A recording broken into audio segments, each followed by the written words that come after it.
안녕하세요. 마케팅 데이터 사이언스 랩입니다. 지난 영상에서는 챗GPT를 이용한 데이터 분석과 코드 인터프리터를 이용한 데이터 분석을 비교해 보았는데요.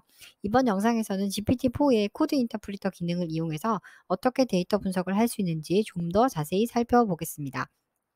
캐글에 공개된 월마트 판매 데이터를 분석할 건데요. GPT-4를 이용해서 데이터셋의 기초 통계에서부터 상관관계 분석, 시계열 분석을 하고 주별 판매 금액을 예측하기 위한 회귀 분석 모델링을 해보도록 하겠습니다.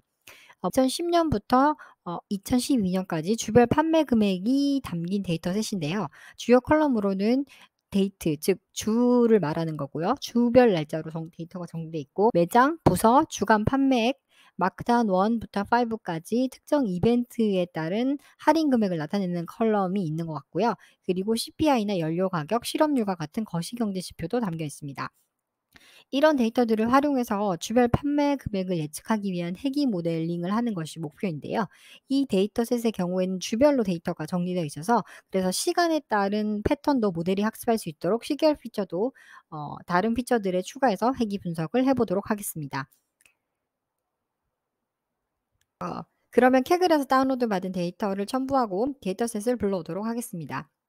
데이터셋으로 주별 판매액을 예측하기 위한 회귀 모델링을 한다고 각 단계부터 진행을 하되 의견을 물어보면서 진행을 해 달라고 얘기를 했습니다.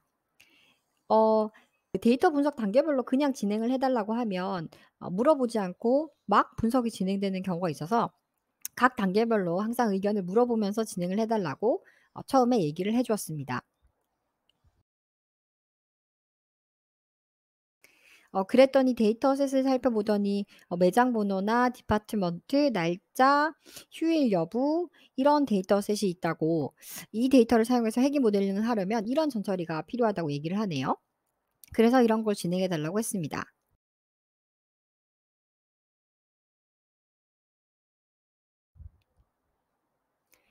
데이터의 결측치는 없다고 하고 다음으로 이제 데이트라는 컬럼의 형식을 날짜 형식, 데이트 타임으로 변경하는 것이 중요하다고 하는데요. 현재는 오브젝트 타입인 것 같아요. 이걸 변환을 해서 나중에 이제 시계열 분석을 용이하게 한다고 하는데요. 그래서 변경이 완료됐고 그다음 이상치를 다음으로 확인할 건데 수치형 데이터 컬럼들에 대해서 기술 통계를 살펴본다고 하네요.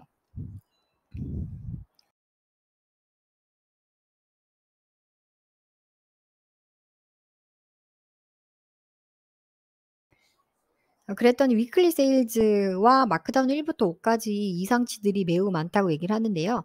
이상치를 시각화하기 위해서 박스 플러스를 사용한다고 합니다. 좋다고 했습니다.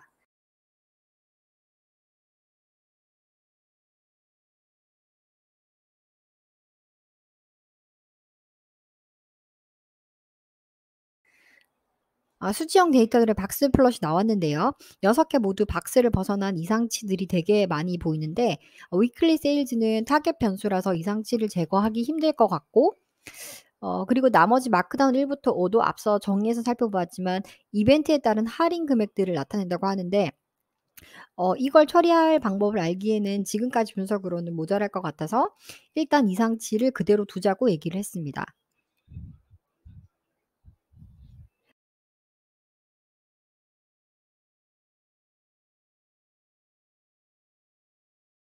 이제 다음으로 전처리가 끝나서 뭐 시계열 분석이나 인코딩, 상관관계 분석 등을 할 수 있다고 하는데 먼저 인코딩과 상관관계 분석을 진행해 달라고 했습니다.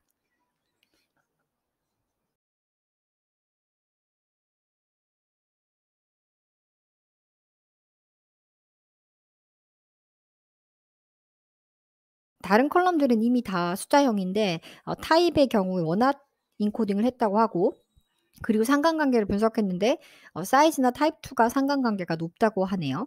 그래서 이거를 그래프로 보여 달라고 했는데요.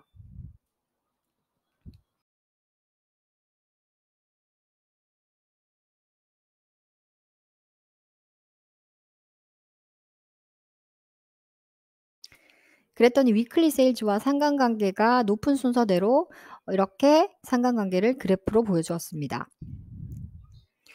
이제 그다음에 시계열 분석을 하자고 했는데요.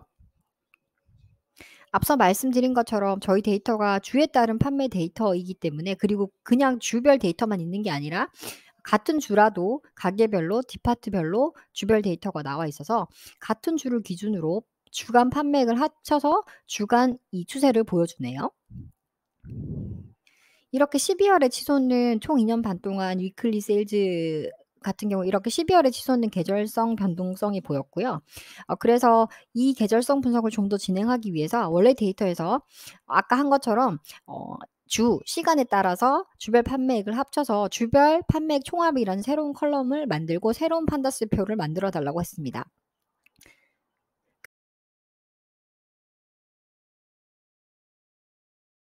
그래서 이 데이터를 가지고 어떤 시계열 분석을 할 수 있는지 물어보았는데요. 그랬더니 이제 추세 분석이라든가 계절성 분석, 아까 12 월에 치솟는 그 계절성이 보였잖아요. 그리고 주기성 분석, 시계열 분해, 자기상감 분석 등을 할 수 있다고 하네요. 그래서 일단 1번 추세 분석을 해 달라고 했습니다.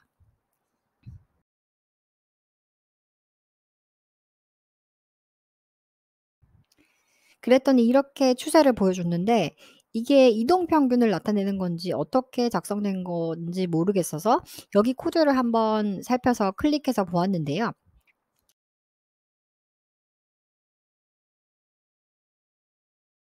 그랬더니 스탯 모델 라이브러리 중에 함수를 사용해서 추세 분석을 한 것 같더라고요. 추세를 분석하는 하나의 방법인 것 같고요. 두 번째는 이제 계절성 분석을 해 달라고 했는데요.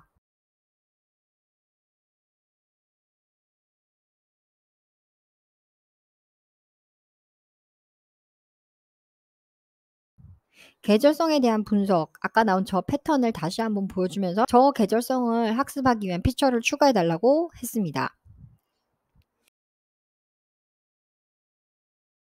그랬더니 month나 week, 공휴일이나 이런 패턴들을 특성으로 반영을 하자고 하네요.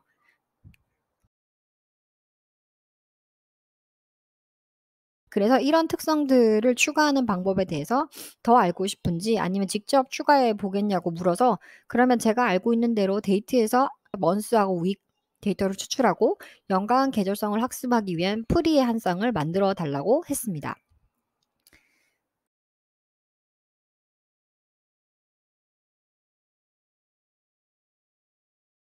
그래서 원래 데이트라는 컬럼에서 month가 추출이 되고 연중 52주 차 중에 몇 주 차인지 주가 추출되고 그리고 프리의 특성이 생성이 되었는데요.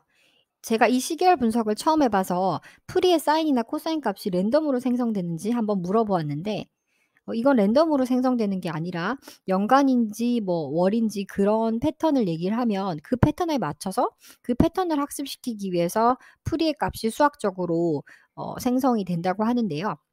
그래서 저희가 예측해야 되는 판매 데이터를 직접적으로 반영한 건 아니고 연간 또는 월로 몇 개 패턴을 생성해 달라고 하면 수학적 사인 코사인 그 수학적 모델에 따라서 값이 랜덤하게 생성되는 것 같더라고요. 그래서 지금까지 생성된 시계열 특성 4 개를 표에 추가해서 다시 한번 보여 달라고 했습니다.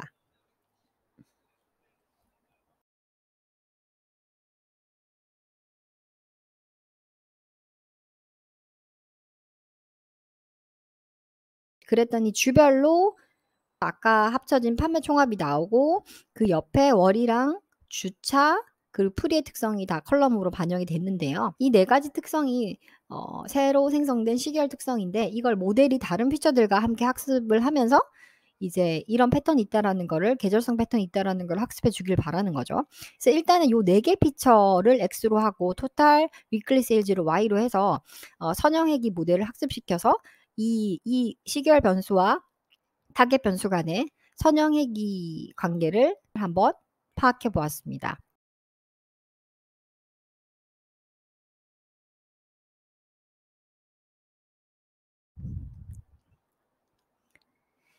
어 시계열 피처로 예측한 값들이 이제 빨간색 점선인데 다는 아니어도 어느 정도 모델이 그 패턴을 학습한 것을 볼 수 있는데요.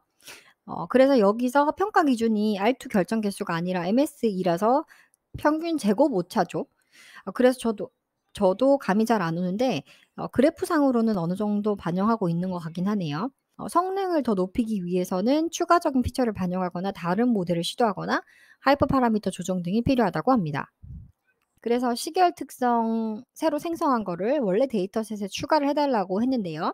여기서 원래 데이터셋은 주를 기준으로 같은 주라도 가게나 디파트에 따라서 여러 개 데이터가 있기 때문에 데이트를 기준으로 같은 데이트에는 같은 시계열 피처 값을 넣어서 생성해 달라고 얘기를 했습니다. 그래서 잘 생성이 되었는지 업데이트된 데이터셋의 처음 5개 행을 살펴보았는데요. 데이터셋에 4 가지 특성이 추가되었고 같은 데이트니까 저 4 개의 시계열 데이터는 모두 같은 시계열 특성을 가지는 게 맞겠죠? 그러면 이제 회귀 모델링을 해 보도록 하겠습니다. 베이스라인 모델로 새로 생성한 시계열 피처는 제외하고 원래 데이터셋의 피처들로 위클리 세일즈를 Y로 하고 랜덤 포레스트 모델을 학습해 달라고 했는데요. 모든 피처를 넣지 않고 위클리 세일즈와 앞서 양의 상관관계를 가진 컬럼들로만 일단 랜덤 포레스트 모델로 학습해 달라고 했습니다.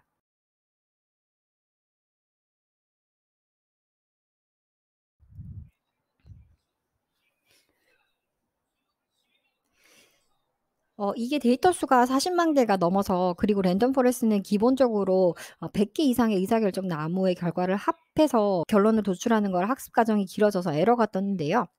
그래서 데이터 샘플링을 하는 방법으로 진행을 해 달라고 했습니다.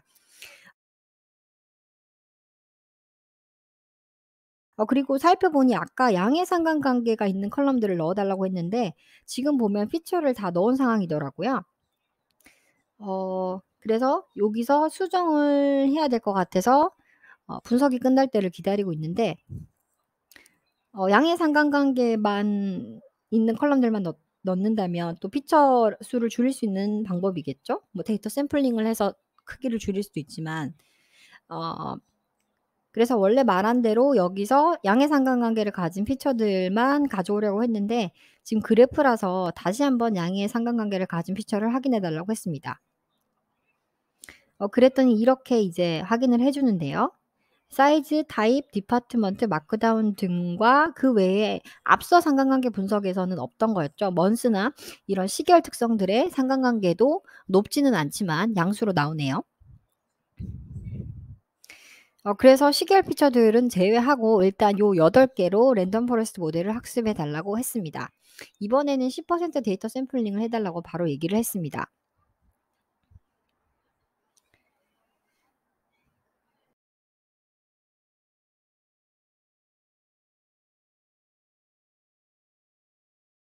아까 회귀 모델보다 MSE가 훨씬 낮은 것 같은데요. 그래서 모델이 얼마나 데이터의 변동성을 잘 설명하는지 모델의 설명력을 알아보려고 R2 결정 개수라는 평가 지표도 확인해 보았는데요.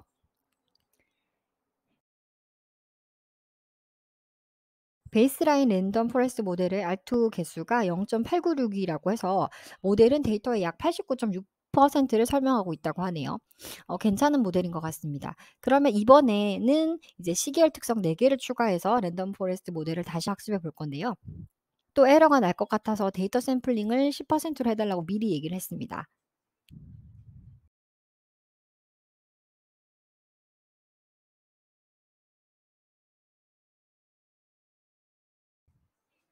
그래서 이번에는 0.919라고 나왔는데 물론 데이터 샘플링을 한 결과라서 이게 정확한 결과는 아니지만 그래도 앞서 결과보다 시계열 특성을 추가한 경우에 성능이 어느 정도 향상되는 결과를 보았습니다. 최종적으로 데이터에 따라서 실제 Y값과 모델이 예측한 Y값을 한 그래프의 선형으로 아까처럼 보여달라고 했는데 얘가 또 막대 그래프로 보여주네요.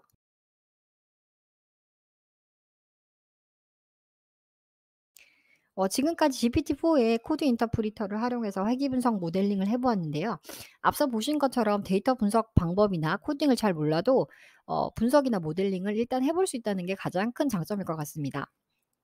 물론 데이터 분석에 대한 지식이 있다면 더 다양한 방법으로 테스트를 하고 지시도 할 수 있겠지만 몇 달 또는 몇 년 동안 공부를 하지 않았더라도 GPT-4를 활용해서 데이터 분석과 모델링을 해볼 수 있다는 게 매우 유용하다고 생각되는데요. 제가 처음에 데이터 분석을 공부할 때 클러스터링 분석을 예로 들자면 클러스터링 코드는 어떻게 진행돼야 하는 건지 여러 개의 샘플 코드를 보고 '아 이런 순서대로 써야 하는구나.'라고 하면서 스스로 일반화를 하면서 배웠는데 그러면서도 '이게 맞는 건가?'라는 생각이 많이 들었거든요. 근데 챗GPT를 사용하면 자신이 이미 학습한 내용을 통해 일반화한 내용을 알려주고 그리고 리드해주는 느낌이었습니다. 물론 코드 인터프리터도 언제나 완벽하지는 않죠. 사용자의 지시사항이 명확하지 않거나 잘못 이해되면 코드 로직이 잘못 작성될 수도 있고요. 외부 CPU나 GPU 등의 리소스를 쓸 수가 없어서 오류가 많이 나기도 합니다.